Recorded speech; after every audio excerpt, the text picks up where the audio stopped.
सबैलाई नमस्ते। म चाहिँ आज कुखुराको खुट्टाको अचार बनाउन लागिरहेको छु। कतिलाई मन पर्दैन होइन, कतिले भन्नुहुन्छ यस्तो पनि खान्छ भन्छ होला होइन। तर पकाउन राम्रोसँग जान्यो, एक्सपर्ट मतलब तरिकाले पकायो भनेदेखि मासुभन्दा मिठो कुखुराको खुट्टाको अचार हुन्छ। हेर्नुहोस्, यिनीहरू चाहिँ मसलाहरू छ रेडी गर्नको लागि होइन।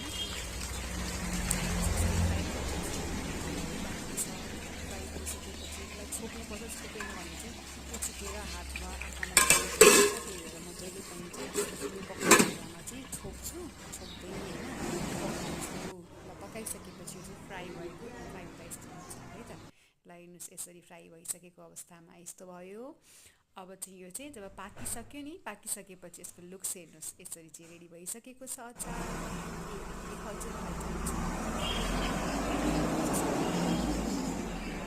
र काब्रेली स्वादको अचारलाई माया गर्नुहोला। धन्यवाद।